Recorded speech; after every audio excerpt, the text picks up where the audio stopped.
This is not being the best summer for Chelsea fans. They saw how Rafinha preferred going to Barcelona instead of signing for the Blues. They are not collecting good results in their North American tour.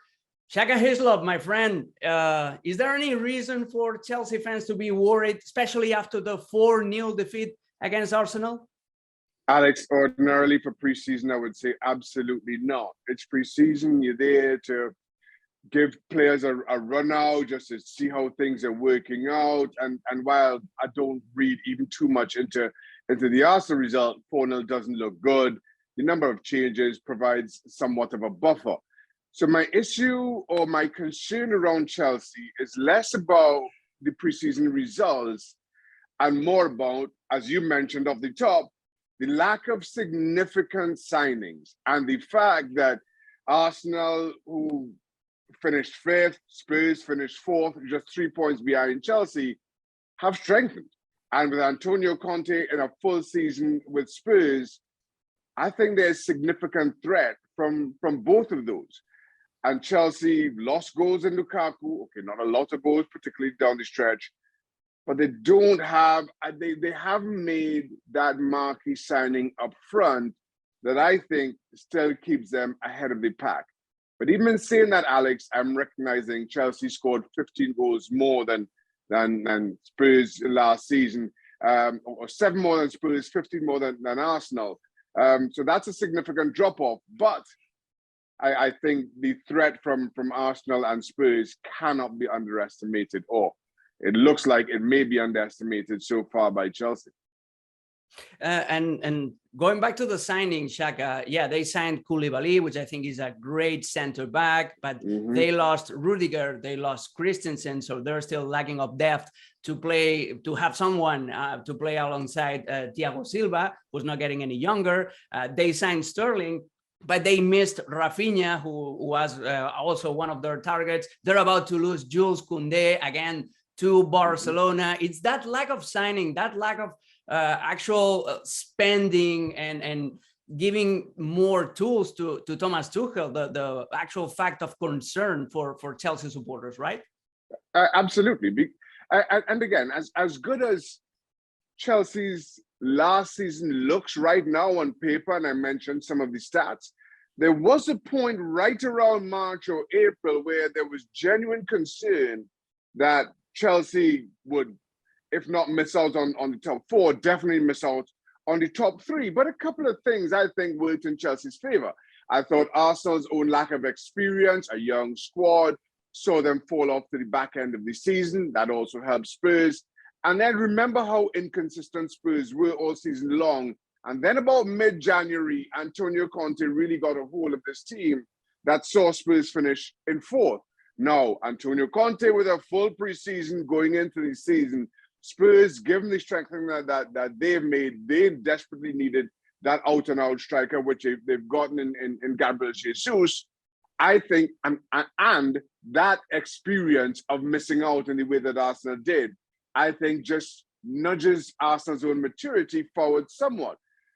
So now with Chelsea, if there's any inconsistency, if they don't give themselves, or if they aren't allowed the buffer that Spurs and Arsenal gave them in the early part of last season, it may come back to cost them. And that, for me, is the biggest concern around Chelsea. And you mentioned the lack of signings, the lack of freshening, of competition, and missing out as well on the 2 players that you mentioned.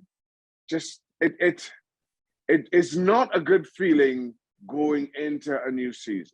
Yeah, and Thomas Tuchel already raised his concerns. He publicly criticized the players. Is this the Groundhog Day for Thomas Tuchel? Because he didn't live in good terms with Borussia Dortmund. Same happened to him at Paris Saint-Germain. But it's also the Groundhog Day for Chelsea's dressing room. They devoured Frank Lampard. They devoured Antonio Conte. They devoured Jose Mourinho. So it doesn't look good for any of both perspectives. Well, the one difference between Thomas Tuchel and those managers that you just mentioned is that there's new ownership at Chelsea, and maybe it comes with a different thinking in terms of manager and how long they keep him on. But on the one hand, I am never a fan of managers calling out players publicly. You can say whatever you like in the dressing room. I have no problem with that. But publicly, you have to tread far more carefully with what you share with the media, with the fans, etc. But if you are going to call players out publicly, if you do feel there's that need, again, preseason is the time to do that. So I'm not reading too much into how previous managers were dealt with. I'm not that concerned with Thomas Tuchel and his PSG time, because I think PSG are just a club with all kinds of issues behind the scenes. The Dortmund parallel, I think, is relevant. So we'll see how Chelsea starts, because that could determine a lot about Thomas Tuchel and about Chelsea, where they finish this season. And for having a good season, they need new signings to start producing as soon as possible. What do you think about Sterling's performance so far? He's still trying to fit into the team. He's still trying to get to know his new teammates, the new system. Chelsea played the other day a 4-4-2. He played wide left, and then they switched to a 4-3-3, and he was playing wide right. But he always tries to tuck into the middle. How do you feel about Sterling's first performances with Chelsea's shirt? Still trying to find his feet. Still trying to understand his role in that new system. I felt it was similar when he first joined Manchester City, but then Guardiola brought out the absolute best in him. And now you're asking the same of Thomas Tuchel. The issue for me is, and you talk about the changing of formation, and while again, I don't read too much into it as far as preseason goes and what you're trying to get out of preseason games. My concern is still around Chelsea, their goals, that out-and-out striker.